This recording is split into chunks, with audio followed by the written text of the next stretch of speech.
Tadi tengok ada satu bang.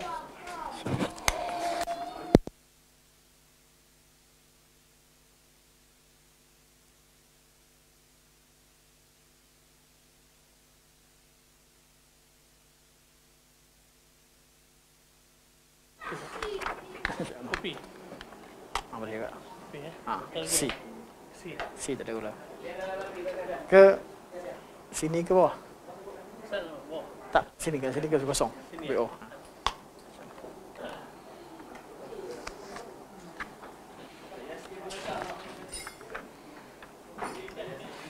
Ayah ke bawah. Kita masak buat apa? InsyaAllah.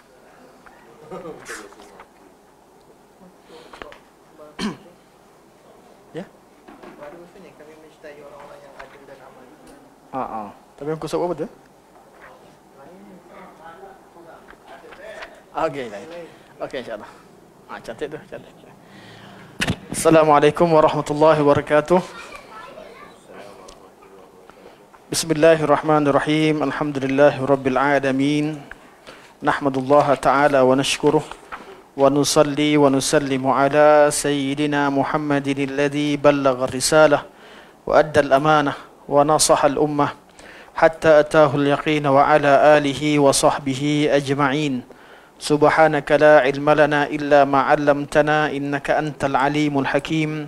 Rabbi shrah li sadri wa yassir li amri wahlul 'uqdatam min lisani yafqahu qawli, amma ba'd. Jazakallahu khair. فإن أصدق الحديث كتاب الله وخير الهدي هدي محمد صلى الله عليه وسلم وشر الأمور محدثاتها وكل محدثة بدعة وكل بدعة ضلالة وكل ضلالة في النار ثم أما بعد. InsyaAllah pada hari ini kita sambung ke 197 bagi cetakan Jakim. Cetakan Jakim. Manakala cetakan satu lagi? Kusuk apa? 320. Okey, matan yang kita bincangkan qala al-Imam Abu Ja'far At-Tahawi rahimahullah, wa nuhibbu ahlal 'adli wal amanati wa nubghidu ahlal jawri wal khiyanah. Dan kita mencintai ahlal 'adli wal amanah. Ahli keadilan dan amanah. Ini bukan politik Kita mencintai ahlal adli wal amanah, mencintai ahli keadilan dan amanah. Itu orang-orang yang adil dan orang-orang yang amanah dalam tanggungjawab. Wa nubghidu ahlal jawri wal khiyanah, dan kita membenci ahli kezaliman wal khiyanah, dan khianat, yang zalim dalam tindakannya, khianat dalam tanggungjawab. Kita cintai orang yang adil dalam tindakannya dan amanah dalam tanggungjawab. Okey, ini kalam al-Imam Abu Ja'far At-Tahawi rahimahullah setelah beliau membincangkan berkaitan dengan kita mengikuti sunnah dan menjauhi perpecahan. Selepas kita kenal sunnah, kita juga perlu mencintai ahli sunnah dan orang-orang yang bersama dengan kita. Kita cinta sunnah, orang lain pun sama-sama cinta dengan sunnah. Jadi sesama pencinta sunnah ini perlu berkasih sayang antara satu sama lain. Itu maksud Syekh. Kita cinta sunnah, kita tidak menyukai perpecahan dalam agama. Jadi ada orang sama macam kita, cintakan sunnah Nabi SAW, tak nak agama yang satu ini dipecah-pecahkan.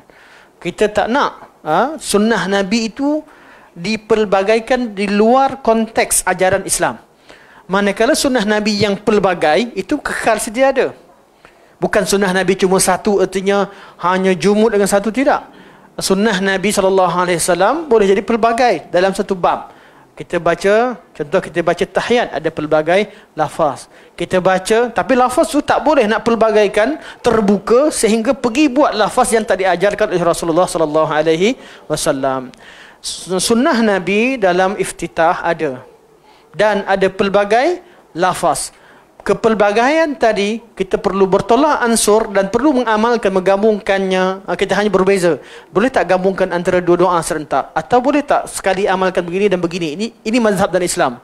Kepelbagaian ini tidak menjadikan kita mencintai atau mencipta sesuatu di luar apa yang Nabi SAW ajarkan. Jelas? Jadi kita cintakan sunnah Nabi SAW dan kita tak suka kepada perpecahan dalam agama. Dan ada juga orang lain yang sama macam kita. Sama-sama ada tujuan macam kita. Mereka ramai, mereka jamaah yang mencintai kebenaran, cintakan sunnah dan tak suka agama ini dipecah-pecahkan, diubah-ubah. Jadi sesama pecinta sunnah, sesama pecinta agama Allah, mereka perlu saling mencintai. Mereka saling mencintai. Inilah yang kata Syekh lepas Syekh terangkan tentang sunnah, cintakan sunnah dan menjauhi bid'ah. Syekh cerita tentang sesama ahli sunnah perlu mencintai. Siapa mereka? Wa nahnu nuhibbu ahlal adli wal amanah, dan kita mencintai ahli keadilan dan amanah. Itu orang yang adil, orang yang amanah. Di sini namanya, atau kita letakkan konsep namanya al-wala wal-bara. Al-wala dan al-bara. Dalam Islam, al-wala al-bara adalah wajib. Pada tiap-tiap bab ada al-wala dan al-bara. Ketika kita ucapkan kalimah syahadah, kita kata asyhadu an la ilaha illallah wa asyhadu anna Muhammadar Rasulullah. Tiada Tuhan yang layak disembah melainkan Allah, dan aku bersaksi bahawa Nabi Muhammad adalah pesuruh Allah. Dalam persaksian syahadah kita ada wala dan bara. Bila cerita tentang Allah, kita mesti menafikan Tuhan yang lain. Islam dia tak terima pluralisme, tak terima kepelbagaian. Dia nak cerita tentang Allah, hanya Allah yang layak disembah, yang lain tak layak. Tak macam agama lain. Agama lain mereka tidak ada, kerana mereka sendiri, Tuhan mereka sendiri, mereka belum yakin dengan sebenarnya, mereka boleh terima Tuhan-Tuhan yang lain untuk menyatakan kepelbagaian dan kebersamaan. Islam tidak. Islam cerita tentang Allah, hanya Allah yang layak disembah, wala kita hanya pada Allah, dan kita benci kepada sembahan terhadap selain Allah Subhanahu wa taala, syirik. Ketika cerita tentang sunnah Rasulullah, sunnah Rasulullah, hanya sunnah Nabi yang kita ikut, hanya jalan Nabi yang bawa ke syurga, jalan lain tidak bawa ke mana-mana atau bawa ke neraka.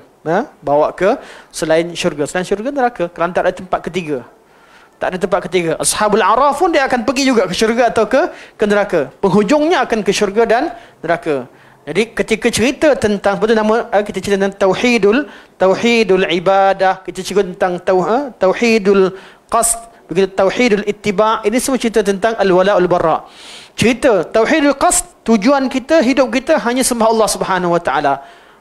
Kita hanya inginkan wajah Allah, dan dalam tauhidul ittiba', siapakah yang kita nak ikut? Hanya Nabi sallallahu alaihi wasallam. Habis ulama macam mana? Ulama ikut Nabi SAW.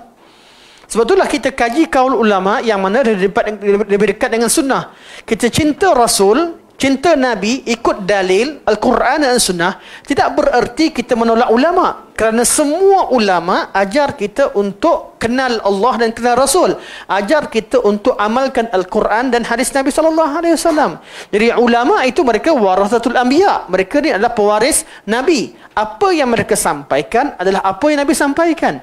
Kita orang awam tak kenal hadis, kenal sikit. Ulama kenal banyak.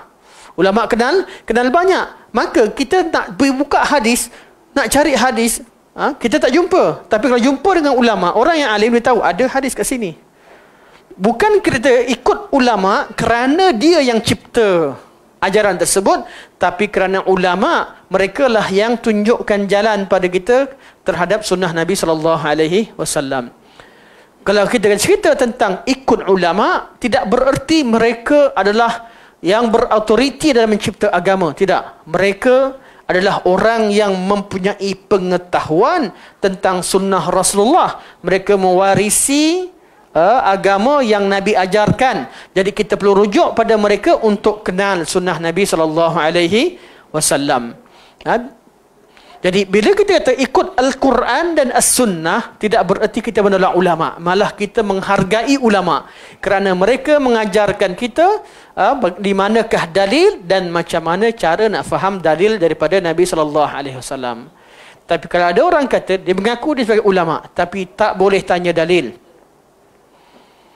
Saya ajak ikut je. Ikut saya cakap. Ikut. Tak boleh tanya dalil. Ini ulama mana? Ulama warasatul anbiya, mewarisi Nabi. Kalau ada orang mengaku diri sebagai ulama, kemudian melarang orang tanya dalil, ini bukan perangai ulama. Kecualilah kalau orang tanya tu, benda dah jelas, sarih, ini adalah hadis Nabi, sunnah Nabi, inilah yang betul. Tanya untuk berdebat, ya kita boleh kata begitu. Itu kena pada ahli kalam lah.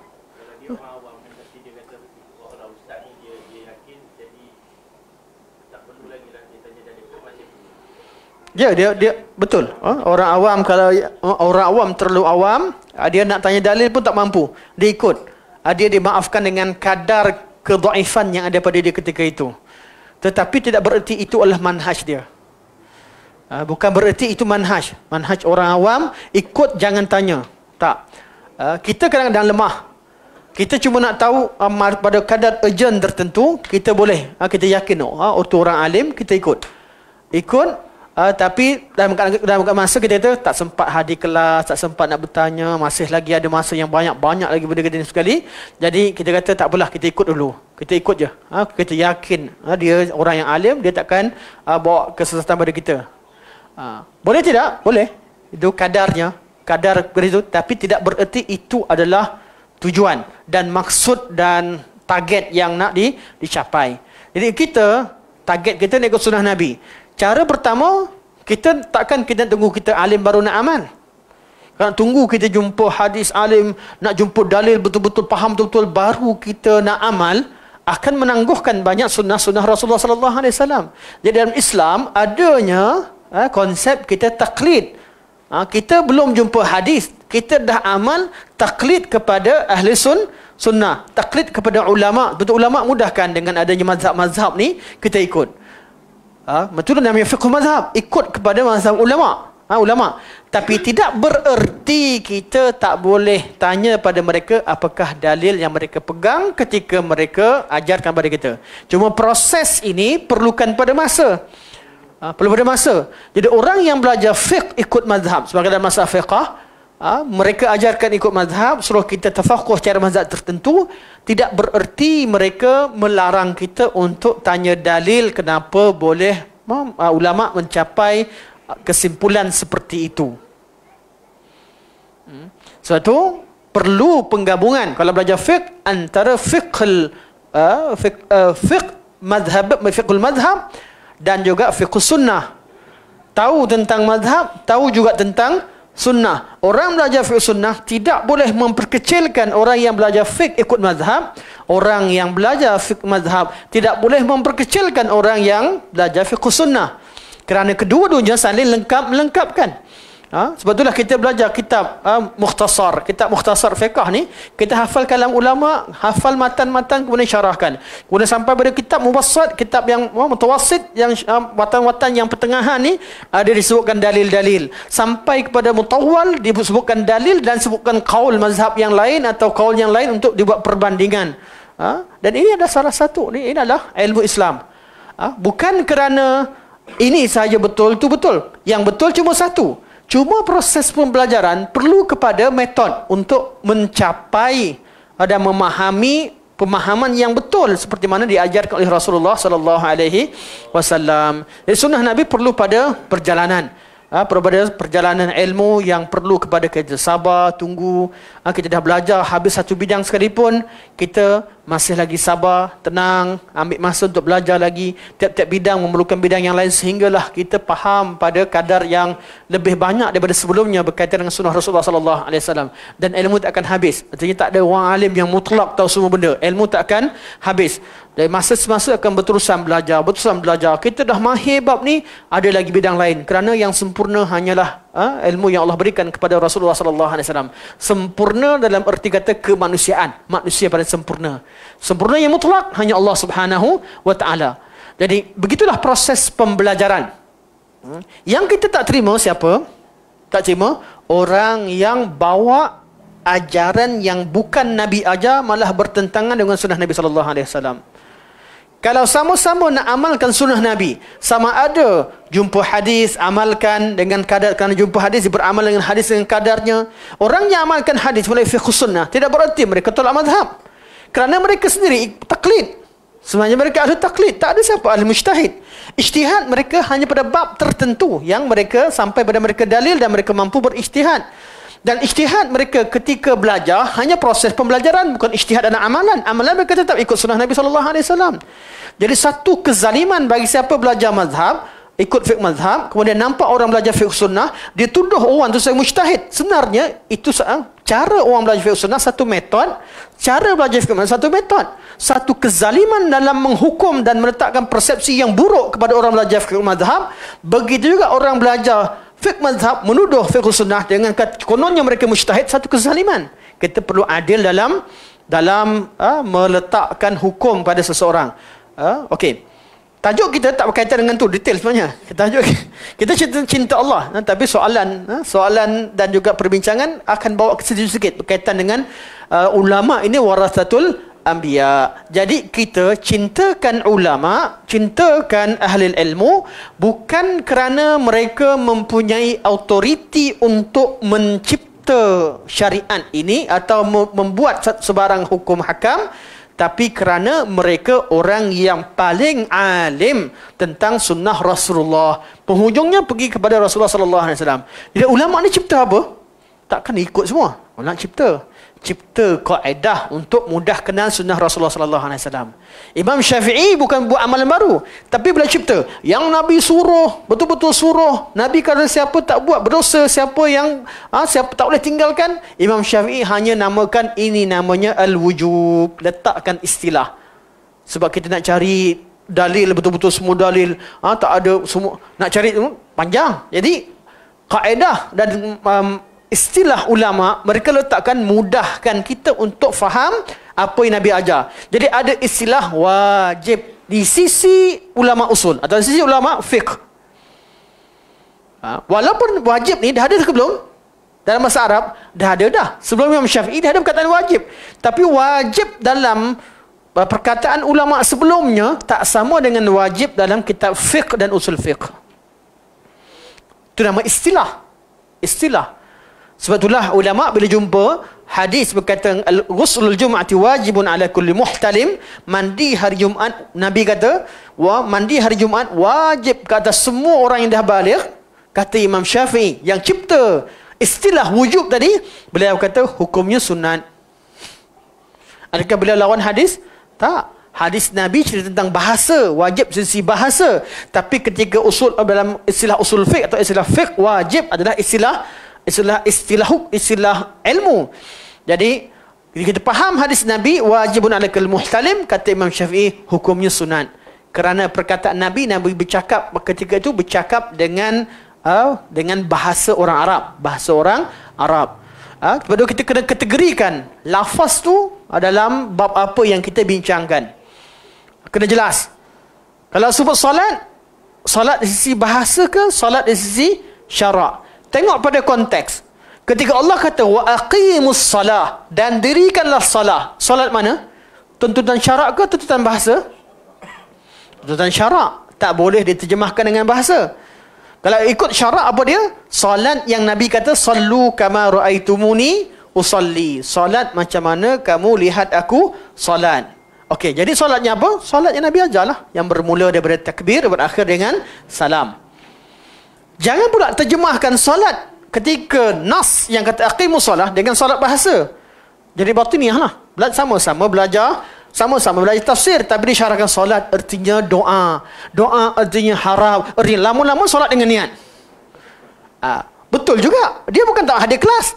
Dia hadir kelas, tapi cikgu dia ajar, ustaz dia ajar solat di sisi bahasa. Sedangkan konteks di situ, dalam konteks ayat, Allah inginkan solat di sisi syarak. Jadi ulama boleh tahu bezakan kat mana lafaz ini lafaz dari segi syar'an ataupun lafaz dari segi lughatan, syar'an, istilahan. Sama juga istilah bid'ah. Bid'ah, istilah bid'ah. Ketika Nabi SAW larang orang buat bid'ah, dan Nabi ancam dengan neraka dari itu kesesatan, bid'ah itu bid'ah syarak ke bid'ah bahasa? Bid'ah syarak, bahasa tak ada kaitan. Bahasa ni semua benda baru nama bid'ah. Tapi bid'ah syarak, tak boleh terjemahkan kalam Nabi dalam urusan syarak dibawa kepada bahasa. Ini satu kezaliman. Nabi hukumkan bab bahasa, bab benda baru bahasa. Memanglah setiap hari akan ada benda baru. Daripada zaman Nabi sampai sekarang, benda tak ada zaman Nabi berapa banyak? Takkan Nabi ancam, Nabi nak tinggalkan umat ni berada dengan jumud tetap, pak naik unta macam Nabi, tak boleh buat rumah selain macam zaman Nabi SAW, mesti duduk kat padang pasir. Tak ada satu otak manusia pun yang fikir begitu. Tapi Nabi larang, fi amrina hadha, dalam urusan kami, urusan yang Nabi diutuskan untuknya. Nabi diutuskan untuk mengajarkan agama kepada umat ini. Jadi kita tahu, bid'ah yang Nabi ancam, yang Nabi larang, cerita berkaitan dengan hukum syarak. Bukan di sisi bahasa. Sisi bahasa banyak benda baru yang berlaku. Perubahan akan terus berlaku. Jadi kita akan temukan orang yang tak boleh bezakan antara istilah di sisi syarak, di sisi bahasa, dan istilah satu perkataan menurut istilah ilmu tertentu. Jadi kalau kita bincangkan tentang bahasa, bid'ah artinya perkara yang baru.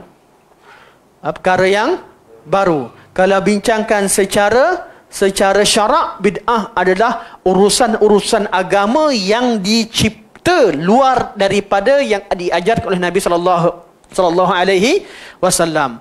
Kalau dicipta urusan-urusan agama untuk memahamkan sunnah Nabi, salah tak salah? Tak. Cipta istilah untuk mudah faham, tak ubah. Dia tak ubah. Tak ubah satu perkara. Cipta istilah ataupun cipta alat untuk memahamkan, untuk memudahkan dan untuk mengiyakan apa Nabi ajar, tak salah. Dengan apa? Dengan cipta pen. Pen Quran. Salah tak? Ambil kat sini, pen tu letak kat ayat mana dia baca. Salah tak salah? Tak salah sebab dia tak ubah konten dan ajaran Nabi SAW. Azan pakai mikrofon. Ubah tak? Apa Nabi ajar? Tak. Bunyi sama juga. Allahu Akbar, Allahu Akbar, asyhadu an la ilaha illallah, asyhadu anna Muhammadar Rasulullah. Yang salah kalau ubah lafaz azan. Ya? Las. Jangan las. Jadi wasilah-wasilah yang tidak mengubah ajaran Nabi SAW. Soalan dah keluar, jawab terus. Ada sebahagian wasilah yang tak ubah pun ajaran Nabi, tapi ulama larang. Bab apa? Contoh. Sahabat kita bawa cerita tasbih. Tasbih ni khilaf lah. Sebelum cerita lebih lanjut, masalah bid'ah atau tak bid'ah tasbih, khilaf. Khilaf artinya, tak semestinya kita jumpa orang pakai tasbih, ahli bid'ah. Tak sebenarnya. Tapi nak tengok, wasilah yang tidak mengubah ajaran, tapi pada kadar tentu kelihatan perkara yang perlu ulama persoalkan. Iaitu, satu benda yang Nabi boleh buat pada zaman Nabi. Kalau cerita tentang mikrofon, ke mana ada mikrofon zaman Nabi? Mikrofon tak ada zaman Nabi, kereta tak ada zaman Nabi, Google tak ada zaman Nabi, iPhone tak ada zaman Nabi. Ni yang tak ada ni memang tak adalah, Nabi tak pakai sebab memang tak ada zaman Nabi SAW. Tetapi kalau satu perkara wasilah yang ada pada zaman Nabi SAW, kemudian Nabi tak nak pakai, Nabi tak pakai, Nabi pilih cara lain, apa hukum kita buat wasilah tersebut? Jadi masalah tasbih masuk kat situ. Zaman Nabi bukan tak ada tasbih. Sabhah ni dah diguna oleh umat yang lain. Bukan Nabi tak tahu. Kalau Nabi tak tahu sekalipun, Allah Maha mengetahui. Pada zaman tersebut, dah wujud pada zaman tersebut penggunaan tersebut. Contoh azan. Nabi panggil orang untuk solat dengan masa sebelum Allah syariatkan macam-macam cadangan untuk panggil orang datang solat. Ada yang bunyikan loceng, ada yang kata panggil, hantar orang pergi keliling, panggil solat, masuk waktu, macam-macam cadangan sebelum Allah syariatkan. Kalau syariatkan, tak ada siapa nak Kalau Allah dah syariatkan, jangan kemukakan pandangan yang lain. Sebelum disyariatkan, sebelum Allah tetapkan, boleh bagi macam cadangan masa tu. Tapi kalau Allah dah syariatkan, tak boleh nak ubah. Dan begitu keadaannya dengan tasbih, kiraan. Nabi memilih untuk kira dengan tangan. Kira dengan ruas jari Nabi SAW. Jadi bila guna tasbih untuk bantu kira, bid'ah atau tidak, berlaku khilaf di kalangan ulama. Ada ulama kata bid'ah lah, sebab Nabi dah tinggalkan, kenapa nak buat? Ada ulama kata ya, asalnya buat satu benda bid'ah, tapi kadang-kadang dia membantu untuk mengingatkan. Orang dah penat sangat, dia dah orang tua, orang yang dia nak kira-kira, saya tak jumpa dia kata. Dia nak kira-kira tak jumpa. Dia kata bolehlah, bagilah alat untuk membantu, iaitu dengan tasbih yang tekan ke sebagainya. Itu pandangan ulama. Jadi kalau mampu kira dengan jari, itu lebih afdal. Dan sabah khilaf, tasbih khilaf, ada perbincangan di kalangan ulama. Anak cenderung kepada orang yang mampu tak payahlah. Alhamdulillah anak ada banyak tasbih. Terutama tahun 1 pergi ke Madinah, ramai orang kirim tasbih. Masa tu kita buat bid'ah ni tak ada sangat. Kan? Pergi pun dah buat bid'ah banyak dah. Masa sebelum pergi belajar, bila orang kirim, memang tunaikan saja. Inilah hadiahnya. Hadiah dah ada tasbih dalam tu, dah ada minyak wangi sebagainya. Kita bagi hadiah pada orang. Lepas tu bangkang lagi. Sini cakap, Syekh, kenapa yang tak bagi tasbih? Yang tak bagilah zikir pagi petang ke sekali. Apa salahnya? Degil tahun 1.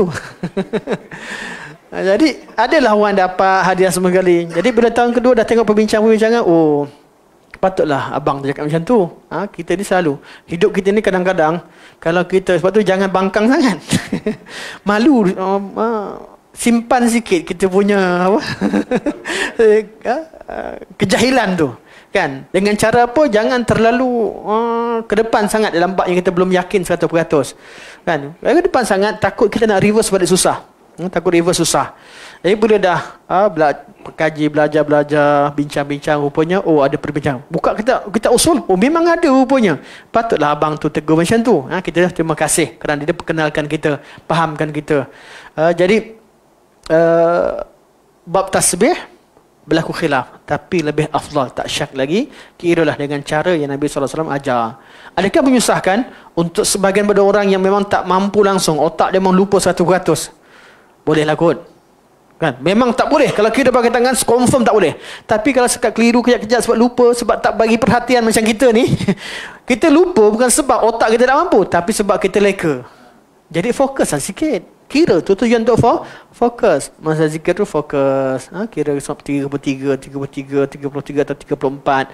Fokus sikit. Kita mampu lagi. Maka pakailah tangan. Kerana zikrullah bukan sahaja dengan mulut, bukan sahaja dengan tangan, kita perlu fokus. Itu juga salah satu daripada sunnah Nabi SAW. Jadi amalkan bila kita zikrullah yang Nabi suruh kira tu, fokus betul-betul, bagi masa untuk zikir tersebut. Manakala zikir yang mutlak, kata, Ustaz, tapi kalau nak 1000, siapa suruh kira sama 1000? Mana ada sunnah kena kira sama 1000? Ada ke zikir apa yang Nabi ajar suruh kira sama 1000? Dia masalah pada golongan sufiyah tertentu, dia cikgu dia kata kena 25,000. Dia orang ni memang tak boleh pakai tangan, pening kepala dia.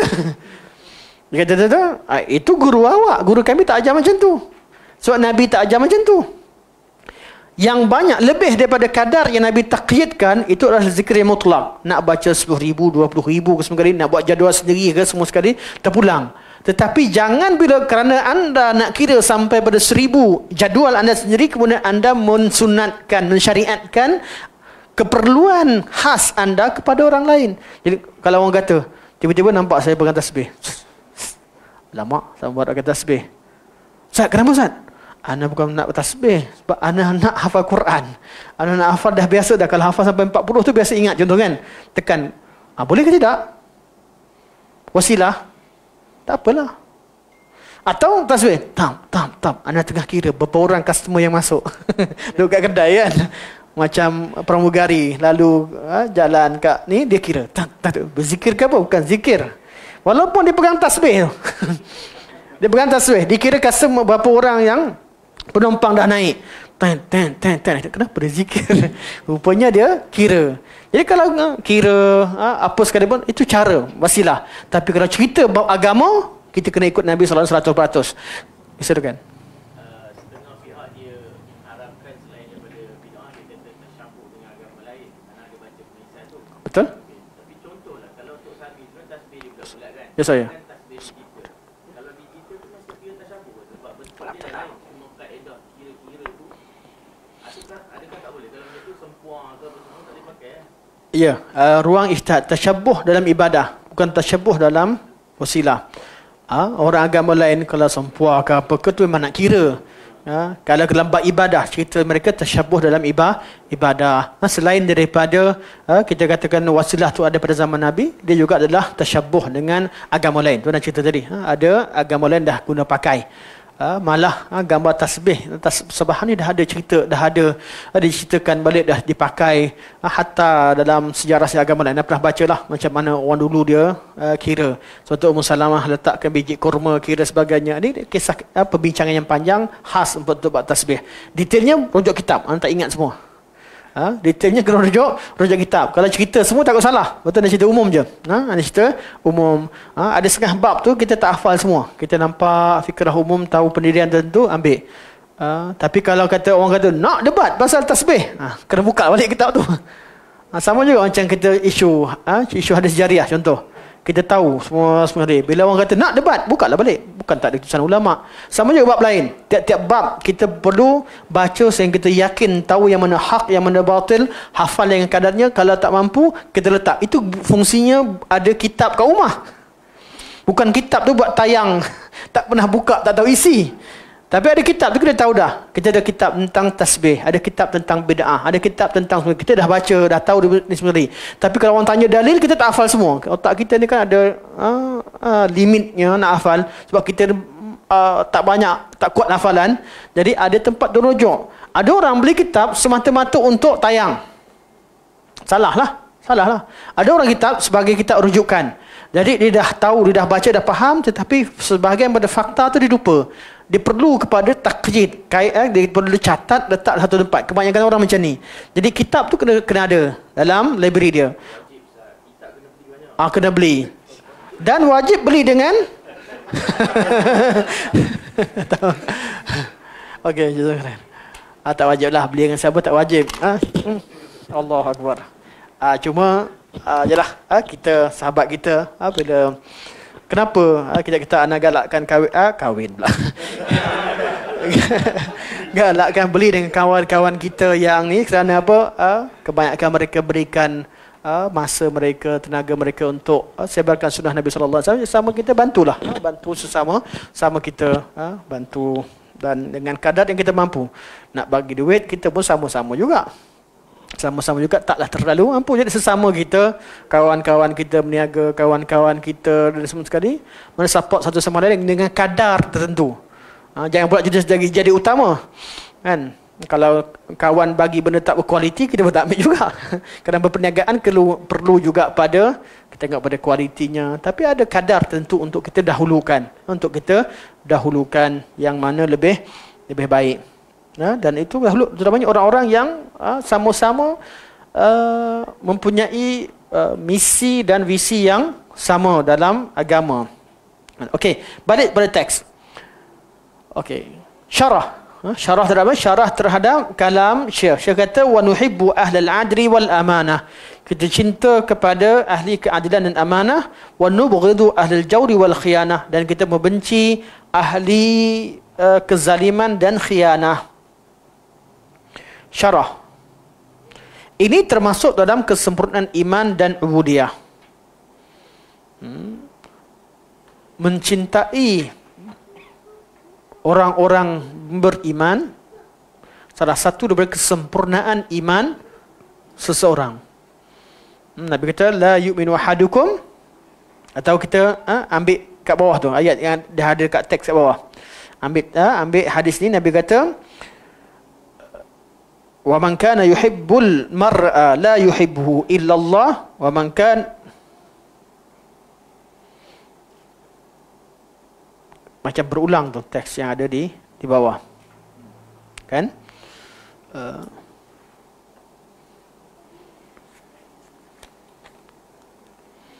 Ulang.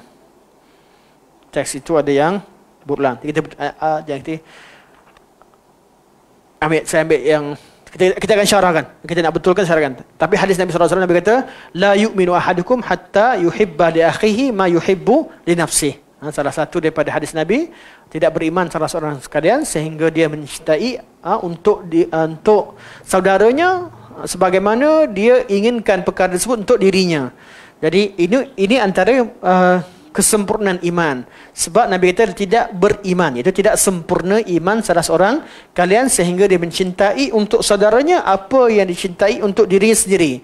Jadi mencintai saudaranya yang beriman dengan al-mahabbah fillah merupakan kesempurnaan iman. Sebab Nabi kata tidak sempurna iman salah seorang daripada kalian. Okey. Baru kata Syekh, wa hadha min kamalil imani wa tamamil ubudiyah. Dan ini mencintai ahli iman, ahli al-adl, ahli al-amanah, ahli al-adl wal amanah. Ini salah satu dari kesempurnaan iman. Jadi iman kita sempurna. Sempurna artinya bukan tak ada iman. Tidak beriman artinya bukan bila Nabi kata la yuhibbu ahadukum, dia membawa pada tafsiran berdasarkan kepada kedudukan hadis tersebut. Kalau cerita tentang la yu'minu ahadukum hatta yuhibba li akhihi ma yuhibbu li nafsihi. Tidak beriman. Apa artinya? Tidak sempurna iman. Tidak sempurna iman. Kalau hadis yang lain Nabi kata la yu'minu ahadukum hatta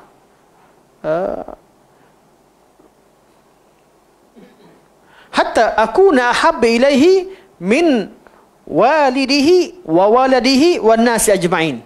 Tidak beriman salah seorang daripada kalian sehingga dia mencintai aku lebih daripada bapa dia, anak dia dan seluruh manusia. Apa terjemahan situ? Tidak apa? Tidak beriman. Sama tak level dia? Sama tak level kita mencintai saudara Muslim, kebaikan untuk dia, sebagaimana kita cinta diri kita dengan mencintai Nabi SAW. Terjemahan tu kena tengok. Ya, untuk cinta saudara tak sempurna iman. Tapi kalau untuk cinta Nabi tak sempurna iman yang wajib. Kerana dia tak sempurna, tidak la yuhibbu ahadukum tu kadang-kadang bawa kepada cerita tentang tak sempurna iman, kadang-kadang tak cukup benda yang wajib. Artinya berdosa. Ada iman tapi masih berdosa. Dan ada kata la yu'minu, bila kata tak beriman langsung artinya memang terkeluar dari Islam. Yang tu syarat sihhatul iman. Di penafian iman tu perlu rujuk kepada bab-bab. Kita perlu tengok rujuk pada ulama. Tak semestinya la yuhibbu ahadukum mesti confirm tak sempurna, tidak. Tapi dalam bab cinta sesama Muslim, mencintai kebaikan untuk seorang Muslim sebagaimana dia mencintai untuk orang lain, ini bab kesempurnaan iman, iaitu iman yang kamalil iman, iaitu kesempurnaan iman. Sunat. Sunat artinya apa? Kalaulah kita ada kopi sedap. Kita ada kopi sedap. Ada dua kita beli. Satu yang sedap, satu kurang sedap. Kita bagilah yang kurang ni kat kawan kita, kan? Yang ni harga kopi sekarang berapa harga? 18. Yang ni harga RM3. Contohnya kan, kopi biasa. Kita pun nak bagi mana lah. Yang ni 18 ni, kita bilang, oh sedap yang ni. Bagilah. Apa mas? Anda bagi lebih ni? Oh. Dalam hati, tak larat dah. Ataupun yang ni murah sikit, boleh bagi dia. Okey, apa hukumnya? Berdosa ke tak berdosa? Dosa tak? Tak, dia bukan wajib kita kena bagi apa yang kita sayang pada orang lain. Itu sunat. Itu sunat. Sebab dia berkaitan dengan urusan-urusan dunia. Tapi kalau kita mendahului dia, kita bagi dia macam kita sayang, itu yang sempurna. Itu level sahabat. Level kita ni kena latih lah. Setengah bab boleh, setengah bab aku nak juga, kan? Nak bagi ni, anak aku nak juga. Nak bagi isteri aku nak juga. Kadang-kadang sifat begitu wujud. Target tu ada, tapi kita perlu pada mujahadah. Kita tak ada kata haram kau bagi aku yang ni. Kau minum yang harga 18, aku minum harga RM3. Dia cakap, kita orang tengah cakap, dapat tu okey lah, aku tak dapat langsung ni. Syukurlah. Orang kaya, dia ada duit banyak, dia bagi belanja kita sikit, syukur tak? Syukur. Mana boleh nak kaya kena bagi semua orang sama, tak? Tapi dalam bab tertentu bolehlah. Betul, tengok pada konteks, tengok pada keadaan. Tapi bab agama tak boleh. Untuk Nabi, cinta Rasul adalah wajib. Mendahului cinta Nabi mendahului Nabi ke atas orang lain adalah perkara yang wajib. Dia tak boleh.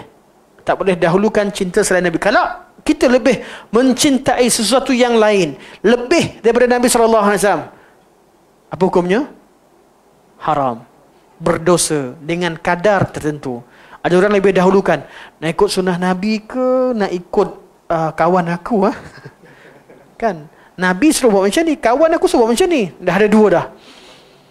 Lebih jaga member lebih bagus daripada jaga kawan. Nak ikut masyarakat aku ke nak ikut sunnah Nabi? Dia mula. Kalau ikut Nabi, sekarang kena ban. Kan? Tak kena panggil lagi lah. Kalau ceramah pula kena kena ban lah. Kena gam. Atau kena sungai. Yang ni nak masa ni kita perlukan kepada pilih. Bab ni bab apa? Ni bab agama ni. Ni bukan bab cerita tentang pilihan. Kalau bab pilihan boleh pilih. Bab tak ada pilihan, pilihlah sunnah Nabi SAW. Bila bab yang mana tak ada pilihan, pilihlah redha Allah, pilihlah cinta Allah, cinta Rasul yang tiada pilihan. Tapi dalam bab Nabi, bab Nabi tak wajibkan. Nabi suka makan bahagian peha. Kita pula kan, orang kata, bang, bahagian kepak bang, kepak. Kita wajib makan peha. Tak boleh lah.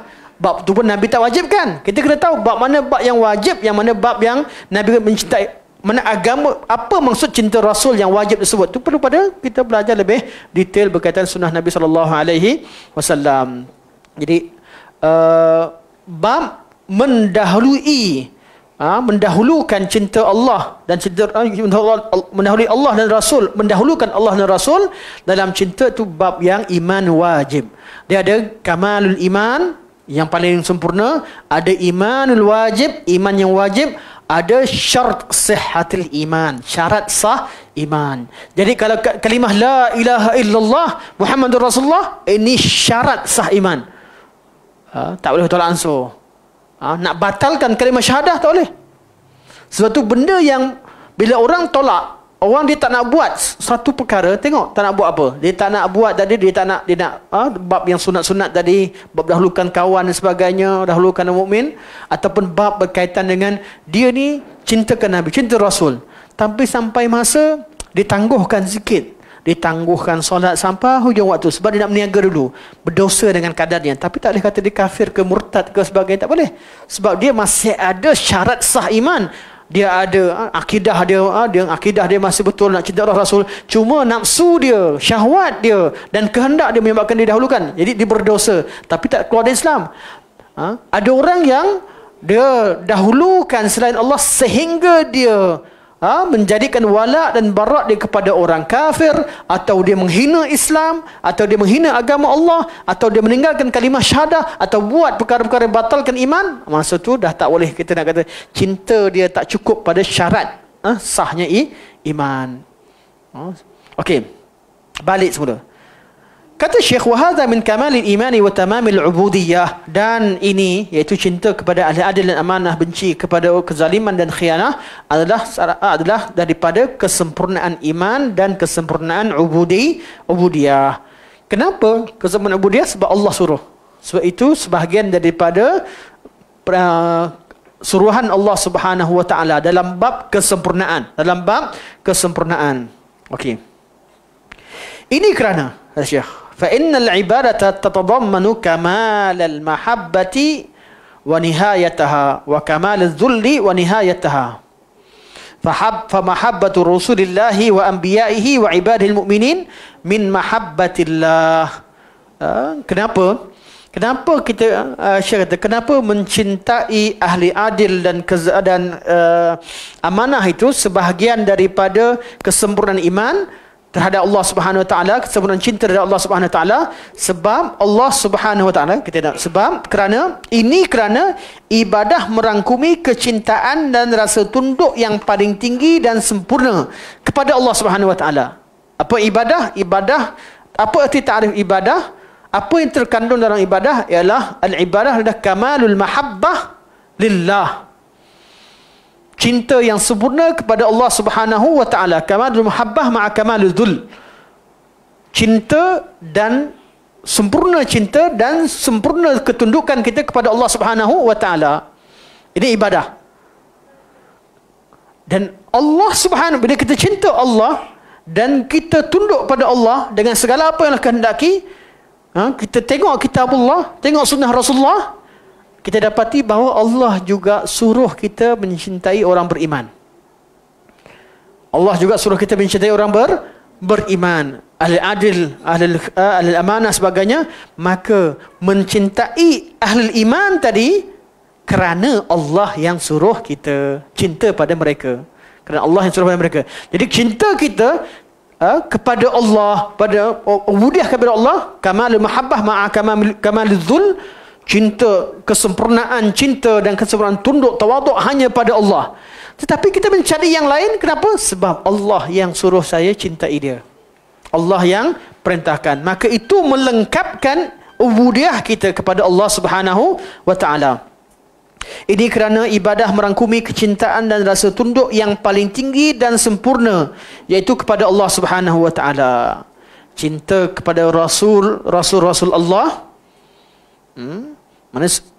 cinta kepada para Rasulullah, Rasul-Rasul, para nabinya dan hamba-hambanya beriman adalah termasuk dalam cintakan Allah Subhanahu Wa Taala. Sekalipun kecintaan hanya milik Allah Subhanahu Wa Taala dan tidak boleh diberikan kepada selainnya. Asalnya cinta mahabbah kamal mahabbah wadzul hanya ditujukan kepada Allah Subhanahu Wa Taala.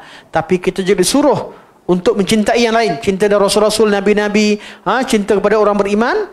Di sini termasuk dalam bab mencintai kerana Allah yang suruh, Allah yang perintahkan. Ini dah bincang bab apa?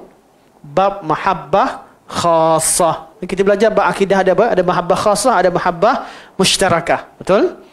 Mahabbah ni ada dua. Satu mahabbah khasah, yang kedua mahabbah mushtarakah. Ini ulama mudahkan kita dengan pembahagian tadi. Mahabbah khasah, mahabbah secara spesifik pada orang tertentu.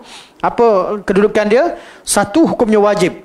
Cinta Allah, cinta Rasul, ikut pada Nabi, ini mahabbah yang wajib dan ialah tauhid. Mahabbah khasah yang wajib, yang level yang paling tinggi. Kemudian mahabbah khasah yang juga dituntut dan disuruh, dan dia dah menyempurnakan mahabbah tadi, cinta pada Rasul-Rasul yang lain secara umum, cinta pada kaum mukminin dan sebagainya. Ini mahabbah yang juga wajib, tapi dengan kadarnya, dengan kadarnya, kerana tidak ada pendetailan seperti mana detailnya cinta Allah dan Rasul. Ada mahabbah khas, ada sebab mahabbah yang dilarang oleh syarak, yang hukumnya diharamkan, iaitu mencintai kekufuran. Bab cinta Allah, lawannya cinta kepada taghut. Cinta pada Allah dan ibadah kepada Allah, cinta kepada taghut dan kesyirikan, syirik. Cinta kepada Nabi, lawan dia cinta kepada bid'ah. Kalau hati cinta buat bid'ah, kena rujuk balik, cek balik.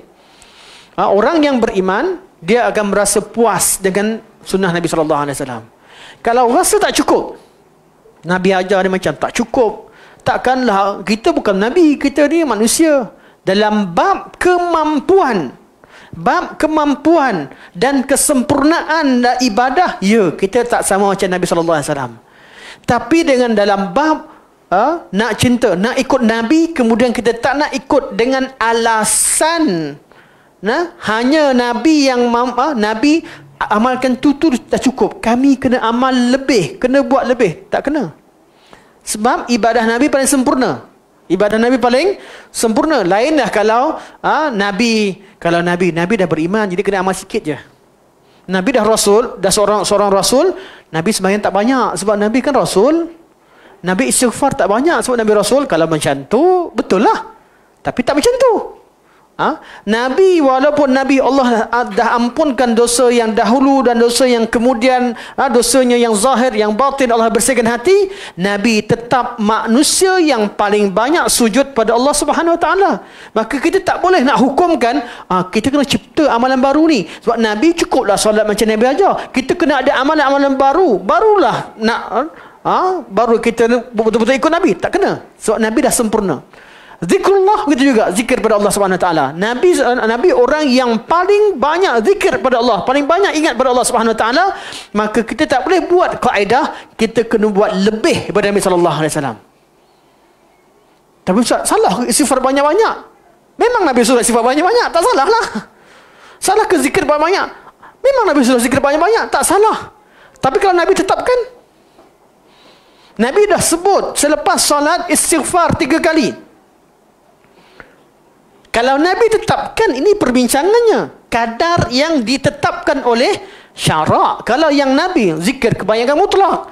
Nak baca la ilaha 1000 kali, 2000 kali, tak masalah lah. Sebab Nabi memang Allah puji orang yang zikir banyak.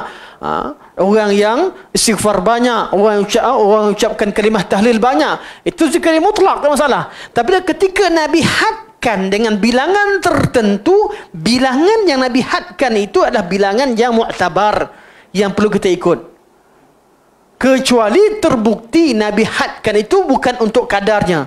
Contoh bila Nabi kata la ilaha illallah wahdahu la syarika lahu 1000 kali, Nabi kata ada siapa yang bawa kebaikan sepertinya kecuali orang yang lebih berzikir lebih pada itu.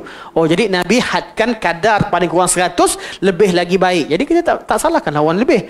Dan dalam bab yang Nabi tak had, Nabi cuma hadkan kadarnya, dahulukanlah apa yang Nabi sallallahu alaihi wasallam hadkan. Kerana kita ikut Nabi sallallahu alaihi wasallam. Habis Ustaz, tak boleh ke zikir lebih? Boleh lah. Tapi lepas tu, bukan masa tu. Lepas tu. Istighfar. Nabi kan suruh istighfar banyak-banyak. Betul. Tapi lepas sembahyang, lepas bagi salam, Nabi suruh 3 kali. Habis saya nak dosa banyak. Habiskan dulu zikir tu. Habiskan dulu wirid tu. Lepas tu duduklah istighfar dengan Allah. Berapa ribu sekalipun. Waktu ni Allah perintahkan ini. Jelas? Bukan kita mendahulukan, kita larang zikir bilangan lebihkan kadar tertentu, bukan sebab kita larang zikir, tak. Tapi pada tempat tu Nabi dah tetapkan begitu. Nabi tetapkan begitu. Sebab tu kita akan bincang dalam masalah, kita akan jumpa dalam bab-bab berbincangan fiqah ni, bilangan yang Nabi tetapkan tu adakah bilangan yang mu'tabar ataupun tidak? Maksudnya dihadkan ataupun tidak?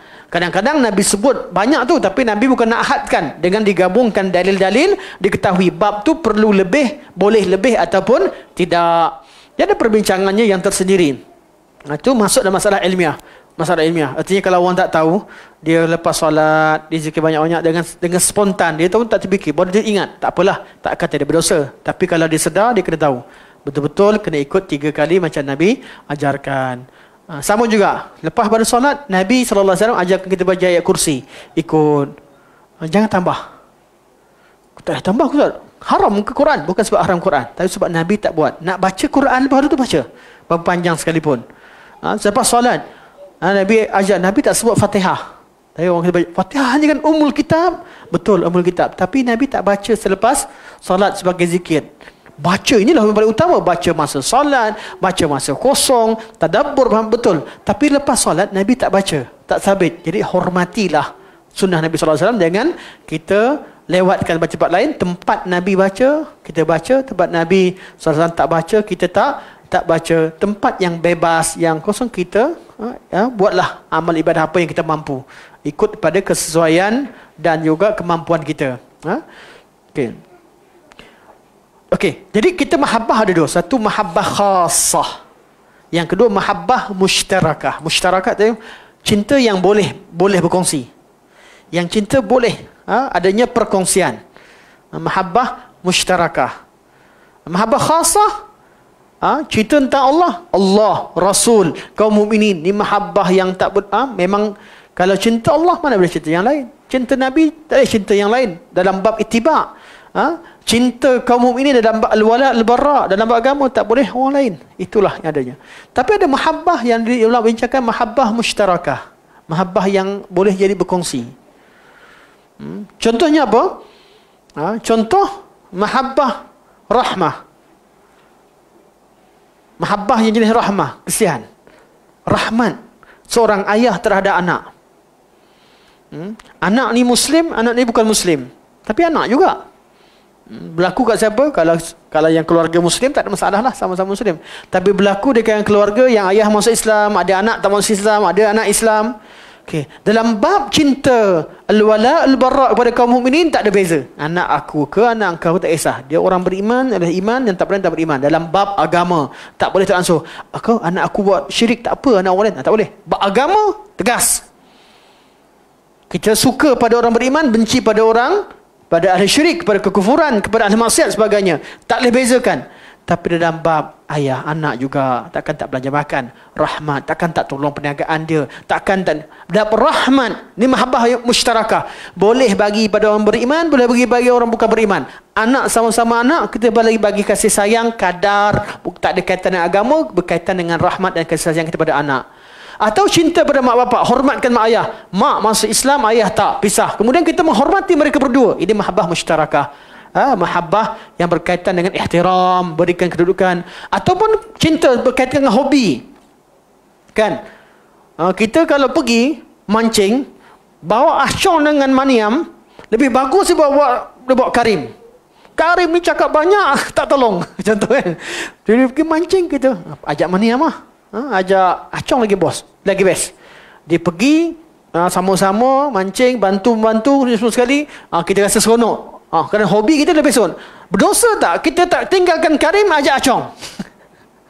Tak dosa. Sebab tu mahabbah dalam bab dia panggil mahabbah dalam bab hobi atau mahabbatul uns. Ibnu Qayyim kata mahabbatul uns sebab kita jinak, kita suka pada orang lembut, orang cakap lembut, suka pada orang tolong kita. Bab ni tak ada kaitan dengan agama. Begitulah jawapan untuk orang yang cintakan Ronaldo. Bukan pada pribadi, tapi pada skill dia. Atau cintakan Messi. So Ronaldo je yang Messi marah pula. Cinta, tengok pada skill Messi contoh. Dosa tak dosa? Secara umumnya tidak. Tetapi kalau cinta Ronaldo sampai Messi, sampai mengiyakan kekufurannya, mengiyakan benda-benda buruk dengan seperti zina, contoh kalau berlaku kezinaan, mengiyakan keluarganya dengan auratnya, dengan semua, itu cinta yang melampau kerana dia berkaitan dengan wala dan al-bara. Tapi cinta mahabbah mushtarakah ni dalam bab hobi, dalam bab perniagaan, dalam bab keluarga, dalam bab ni, cinta ini dibenarkan oleh syarak. Kerana syarak tidak mengkhususkan cinta itu. Jadi kalau kita, contoh kita pergi kedai, kita beli baju. Kedai orang kafir ni, kafir marah pula. Non Muslim ni jual barang berharga, berkualiti. Kasut dia, Masya Allah, boleh challenge dengan semua yang ada kat grup Putrajaya.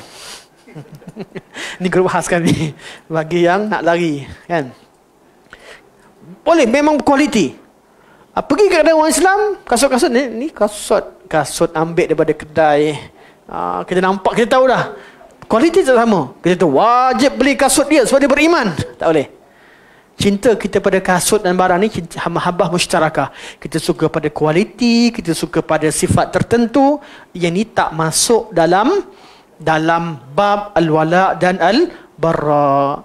Jadi kalau orang suka kedai kopi, orang lebih suka pergi kepada kedai apa? Kopi yang rambut dia ni. Starbucks. Kan? Lambang tu ada masalah satu lah. Lambang tu cerita lain. Tapi orang suka rasa Starbucks. Berbanding dengan kedai kopi kawan kita, kita tak kata dosa. Tak dosa.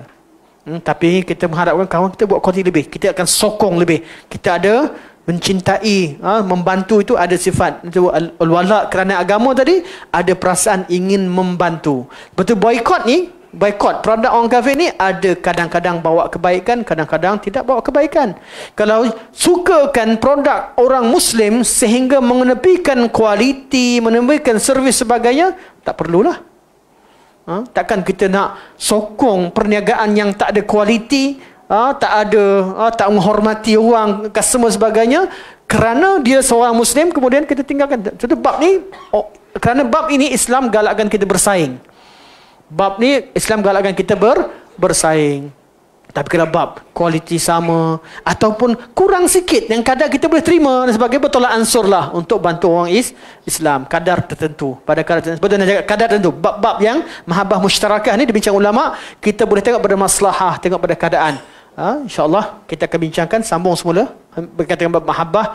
Kita akan bincang sebenarnya pembahagian ulama terhadap mahabbah fillah dan mahabbah ma'allah. Satu haram, satu digalakkan dalam syarak. Mahabbah fillah sunat, malah wajib pada kadarnya, pada tempatnya. Dan mahabbah fillah dan mahabbah ma'allah syirik. Mahabbah ma'allah syirik kita akan bincangkan pada pertemuan akan datang insya-Allah. Kalau nak terlupa tolong ingatkan. Dan Syekh dah sebut, tapi takut kita akan bincang secara detail berkaitan dengan pembahagian mahabbah, istilah mahabbah ma'allah dengan mahabbah fillah. Dan juga kita boleh mahabbah lillah dan sebagainya yang ulama sebut, kita akan bincangkan pada pertemuan akan datang. Kita ulang balik apa yang disebutkan pada hari ini insya-Allah sekali imbas, kemudian kita masuk pada bab mahabbah fillah dan mahabbah ma'allah pada pertemuan akan datang insya-Allah. Buka pada soalan kalau ada soalan insya-Allah. Tak apa, kita ambil 9.45 kita stop insya-Allah. Kalau silakan. Saya nak tanya tadi macam Ustaz cakap kan, kalau kita menyokong perniagaan, saya. boleh dikatakan tak terlibat dengan agama kan? Macam contohnya baru-baru ni ada isu yang naik balik pasal Arkom tu, tak silap saya Umoja. Ya. Macam mana kalau kita support perniagaan macam tu tapi kita suka pada kualiti-kualiti barang dia, adakah kita menyokong kepada? Terima kasih. Ada bab kita perniagaan ni kita pentingkan kualiti.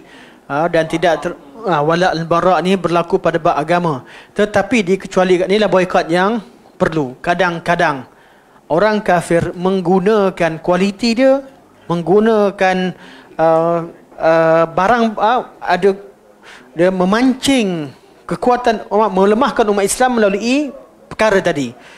Kalau pada suatu keadaan berlaku betul, memang pembelian kita menyebabkan kekufuran yang tersebar atau menyebabkan bid'ah yang tersebar, masa tu kita wajib boikot. Puncanya kita.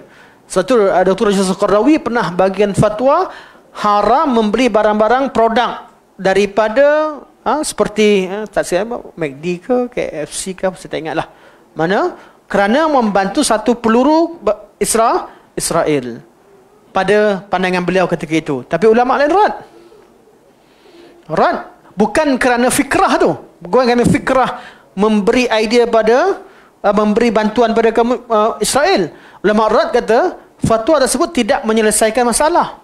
Sebab apa? Produk yang disebutkan oleh beliau adalah produk-produk yang dah di branch, dia punya jaringan dia di negara-negara Islam yang diperlu boikot dimiliki orang Islam. Contoh, KFC di Saudi, owner dia siapa? Orang Saudi, orang Islam. KFC, McDonald di Saudi, di Malaysia, siapa owner dia? Orang Islam. Dia produk yang memang main dia kat sana, tapi yang terjejas, lebih banyak terjejas siapa? Orang Islam. Ni kalau boikot, ni ulama, kita nak fahamkan fikrah ulama. Betul, semua setuju nak boikot produk yang boleh menyebabkan orang kafir itu menguasai orang Islam. Tetapi kalau boikot, contoh, boikot KFC contoh. KFC kat Malaysia ni siapa kuasai? Orang Islam. Itulah perniagaan Islam yang besar yang ni. Jadi kalau kita boikot KFC dalam konteks di Malaysia, kita menjatuhkan perniagaan orang Islam milik Jacob Jacob lah apa? Jacob. Milik memang syarikat Islam yang banyak bagi bantuan pada orang dan sebagainya, berbanding dengan produk lain. Jadi untuk konteks ini di Malaysia, kita nampak ada perniagaan yang lain yang lebih patut kita boikot berbanding dengan KFC dan McD. Bagi contoh, McD sekarang orang Islam dah beli, contoh kan. Jadi bab fatwa ni perlu pada ijtihad, perlu tengok. Jadi menolak fatwa tidak bererti kita menghina Syekh Yusuf Qardawi atau menidakkan pemikiran dia, tetapi dalam bab tertentu tidak sesuai dipraktikkan pada setengah keadaan, setengah tempat. Berkaitan dengan boikot produk-produk Ikhwan Global ataupun Al-Arqam sebagainya, kita dapati memang sebahagian daripada pembelian itu menjadi penyebab pada penyebaran, terutama di tempat-tempat tertentu. Tetapi dia tetap lebih baik kalau sekiranya produk itu tak ada tempat lain. ada tempat sama ada bantu Yahudi, Nasrani atau Yahudi, itu je pilihannya ada, pilihlah orang Islam yang baik. Tapi kalau ada orang Islam yang lain yang perniagaan sebagainya berampak tertentu, pilihlah yang terselamat dari syubhat itu lebih baik. Itu ijtihad, bab ijtihad. Sebab tu ada yang mengajak supaya boikot perniagaan mereka, sebab bid'ah mereka boleh kelangsungan jemaah ini bergantung pada pembelian kita produk kita. Jadi tujuan kita bukan kerana memboikot mereka seorang Muslim, tapi kerana ingin mematikan sumber pendapatan yang menyebabkan bid'ah mereka disebarkan. Sebab itulah first kali kerajaanlah yang perlu mengharamkan secara orang yang ajaran sesat. Kemudian dia lebih memudahkan kita. Seperti buat boikot ni, kebanyakan ulama kata rujuk kepada kerajaan setempat. Ulama kata buat boikot ni rujuk kepada kerajaan. Mereka lebih tahu. Kalau kerajaan boikot senang. Macam Saudi buat dulu. Saudi negara Teluk buat. Bila Denmark hina Nabi SAW, kita sibuk boikot barang produk satu persatu. Kerajaan yang di sana menyenaraikan produk yang kami ambil dari Denmark. Pada hari ini kita stop. Kerajaan yang stop kan, tak bagi lesen terus. Kita ada produk satu-satu, kedai mini, kedai satu, kempen. Kalau kerajaan yang buat senang. Kerajaan tahu dari mana pun. Dia sekat terus. Kemudian produk-produk Denmark, saya ingat di Sultanah, saya pergi di Sultanah, tiba-tiba depan tu dia bagi percuma. Kita seronok ambil susu. Percuma. Sebab apa? Sebab produk Denmark dia tak buang, boikot, tapi bagi percuma. Dan mereka takkan import lagi barang daripada Denmark. Masa tu baru goyang. Betul, buat boikot ni paling layak untuk letakkan boikot kerajaan lah. Itu yang mana kalau kita boleh fahamkan pihak tertentu, ya, negara yang hina Islam, syarikat yang hina Islam dan sebagainya, yang paling awal yang patut bertindak adalah kerajaan sendiri, kerana ia lebih memberi kesan. Bila kerajaan boikot, satu tindakan kerajaan mengatasi kempen kita yang begitu banyak. Allahu taala a'lam. Subhanakallah wa hamdika asyhadu an la ilaha illa anta astaghfiruka wa atubu ilaik. Wa sallallahu ala sayyidina Muhammad wa ala alihi wa sahbihi wa baraka wa sallam. Alhamdulillahirabbil alamin. Assalamualaikum warahmatullahi wabarakatuh.